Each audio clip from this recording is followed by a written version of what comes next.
Today we're going to talk about YSE skincare. This is a new line that has come out. The logo looks like this, YSE. I actually don't know what YSE stands for. Doesn't matter. So the whole thing with this line is it's geared towards over 40s. Celebrity-led lines are a way to make money. And for this line specifically, I'm pretty sure they sat around with a focus group and were like, okay, we need somebody that like the over 40s recognize, but have zero negative connotations and probably not a lot of like any kind of feelings about this person. And there's a reason they pick Molly Sims instead of Jenny McCarthy. Like, Molly Sims is not a skincare person or guru. It's not a personal passion of hers. In fact, if you read the marketing material pretty closely, I think it's apparent that she was like very not caring about her skincare for the majority of her 20s and 30s. Like, this is a new foray for her, and she is only the face that they've chosen for this product or this product line. Now, taking the celebrity stuff and putting that way over in the corner because it ultimately doesn't matter, like, at all. The skincare line itself, like, taken as a whole, is okay. Like, they cover all the major bases-ish. And so I can appreciate that it's a complete skincare line. I have problems with the formulations. I have notes, obviously. And ultimately, it's really expensive. It's not like Augustus Bader prices where everything is over $100.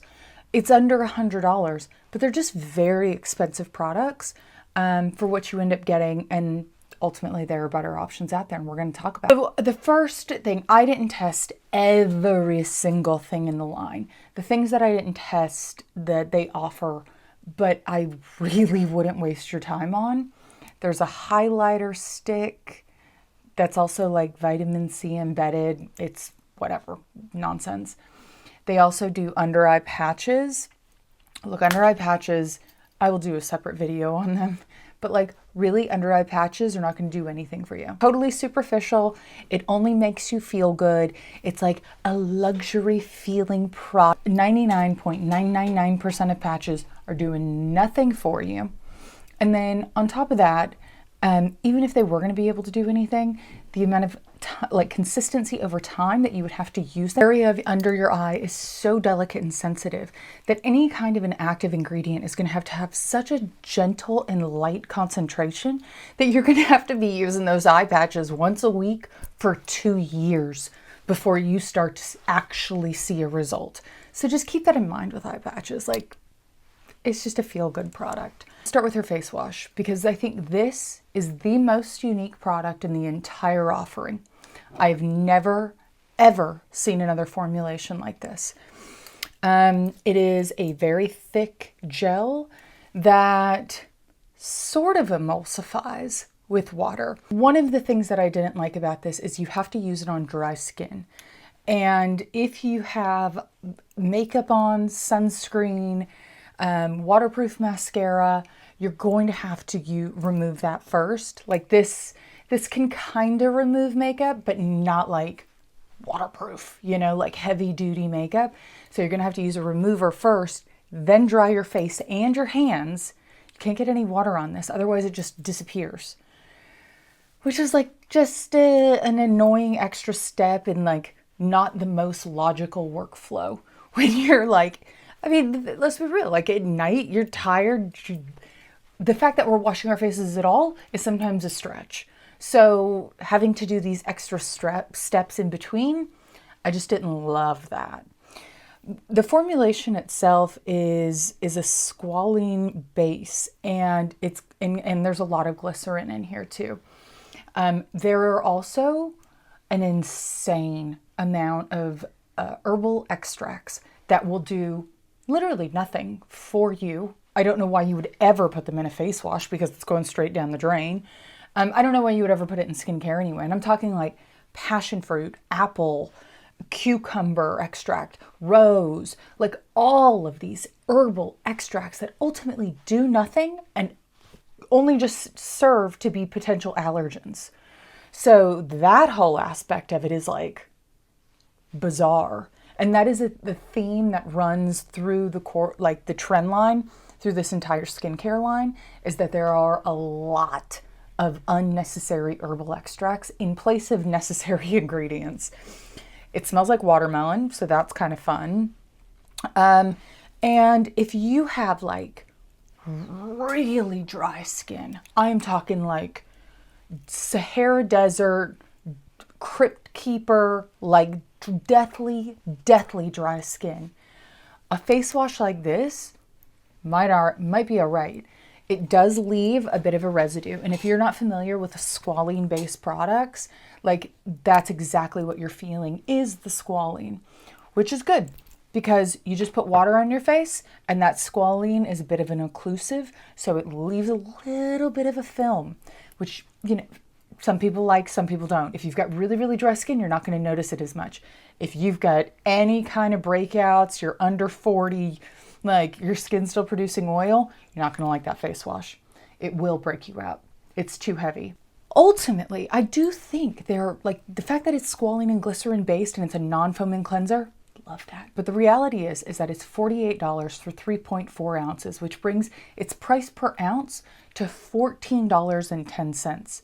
Now, my Holy Grail prequel is a glycerin based face wash. I have no notes on it. It's perfect. It's fragrance free. It's no allergens. I don't have to like keep my hands dry. It doesn't take off all makeup. It's just a great basic face wash. The prequel wash is $18 for 13.5 ounces. So bringing its price per ounce to like $3. So this face wash is over 4 times more expensive than my Holy Grail. So with all of the caveats and all of the notes that I just gave you, in addition to the fact that it is very expensive, like I would never keep this over prequel, ever. So straight out of the gate, all of this packaging is custom. No surprise, it's a new skincare line. They're probably going to do custom packaging. I just always point it out because it tells me that they're investing more in packaging than products.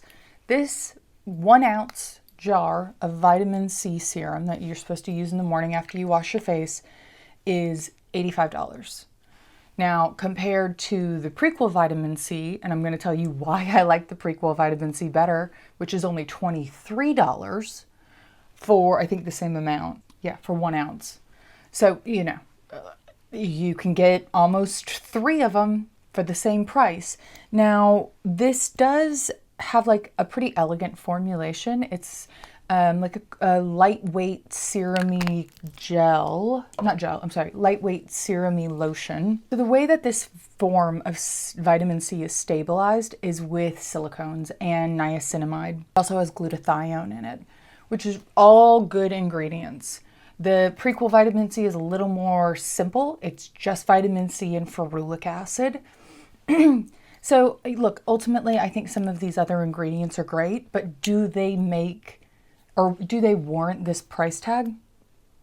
The other issue with this line that you should just keep in mind is that they don't disclose their pHs. And I cannot stress enough how important this is for efficacy. If you're spending $85 for an ounce of a vitamin C product and the pH of this is wrong, it will not work. It will be rendered useless before it even gets to you. And vitamin C is so unstable. It is one of the most volatile ingredients. So spending a lot on vitamin C is not something I'm open to doing, especially when I can get decent, functional, effective vitamin C for $23 and I know that the pH is correct. So again, this one is an okay product. I just think there's better. Next is their retinol. And this is where things start to really drop off. My philosophy on retinol in general, I do not buy over-the-counter retinols ever from any line.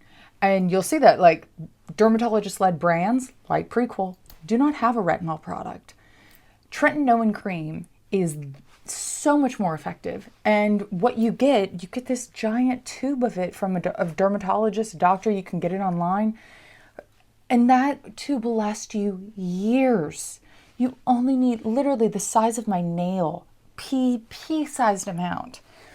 So over the course of years, you're going to get use out of this one tube of prescription grade retinol.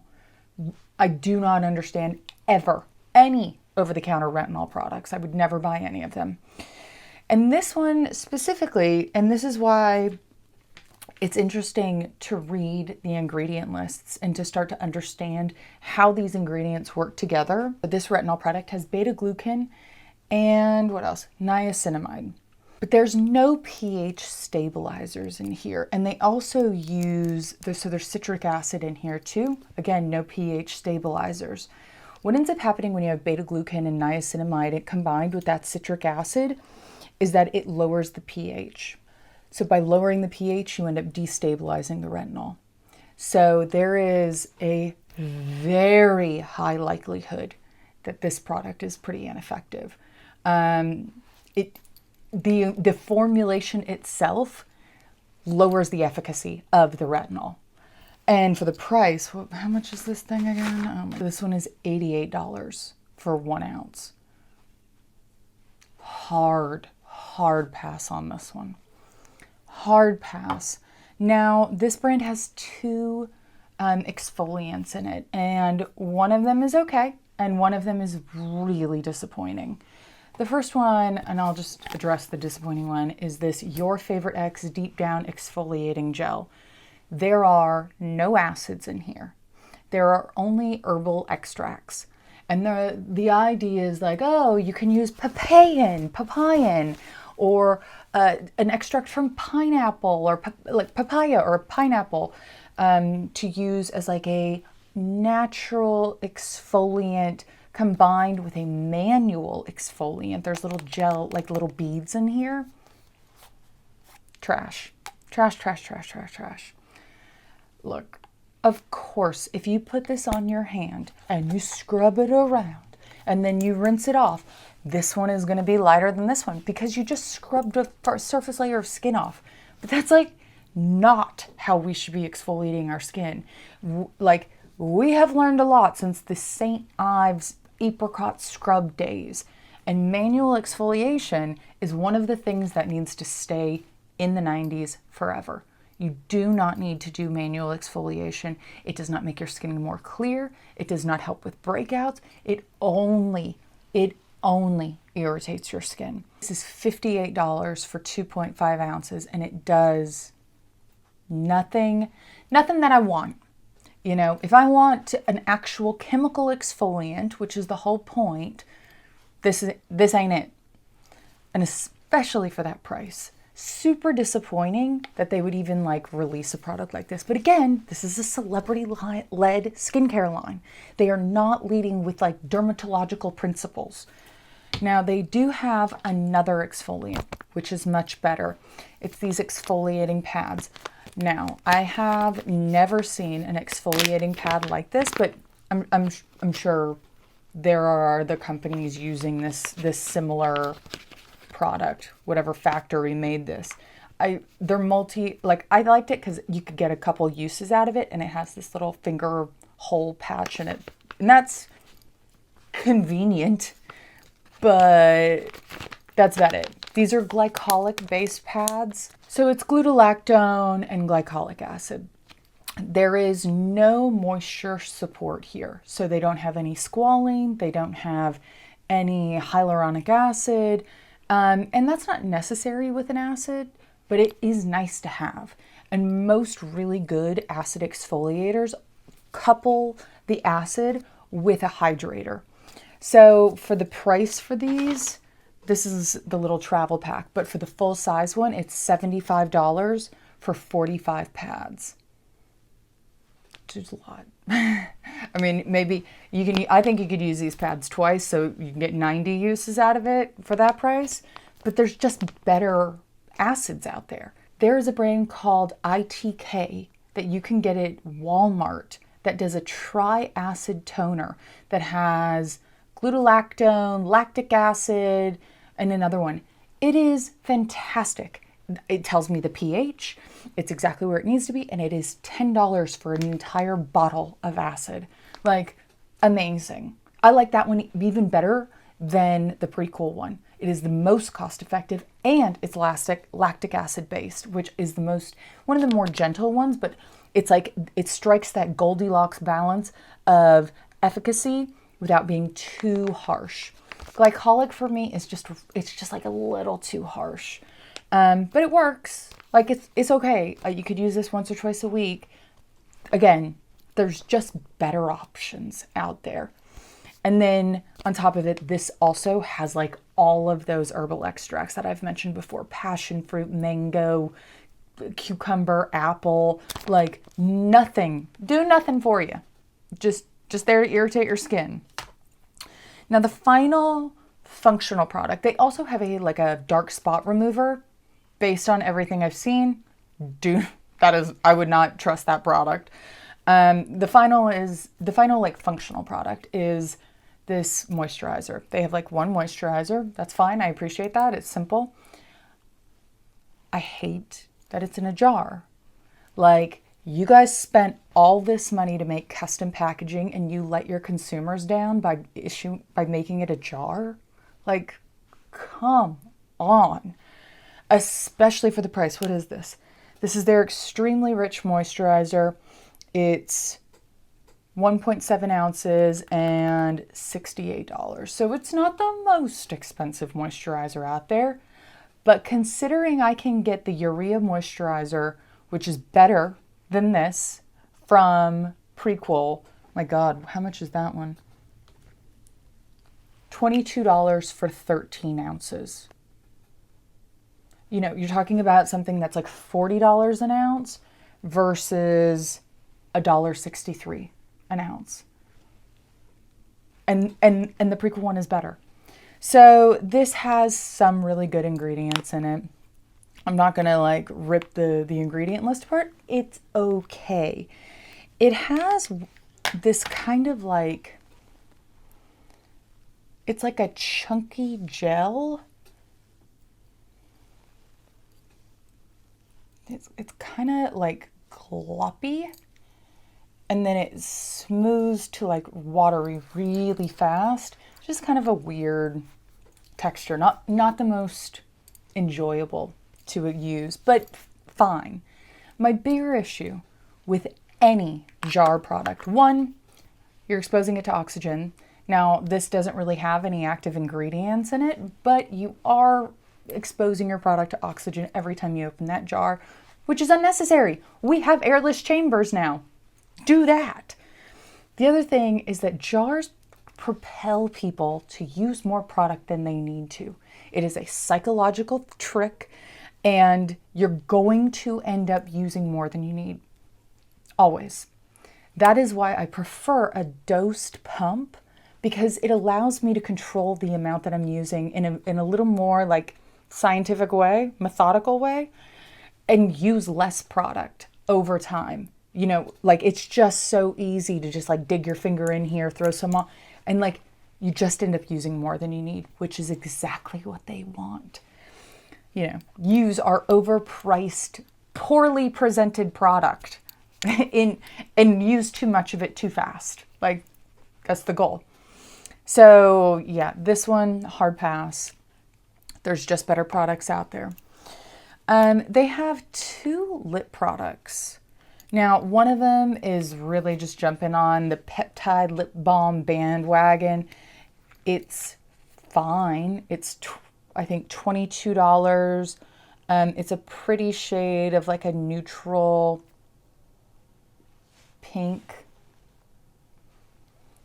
with a pretty applicator. There is nothing special about this. There is nothing unique. It is just another peptide lip treatment. This one is one of the better formulas. It's not too tacky. It's thin. Look, it shears out to clear. I think you'd be just as fine buying an e.l.f. one from the drugstore opposed to spending the $22 on this. The other one is supposed to be more like an evening lip treatment.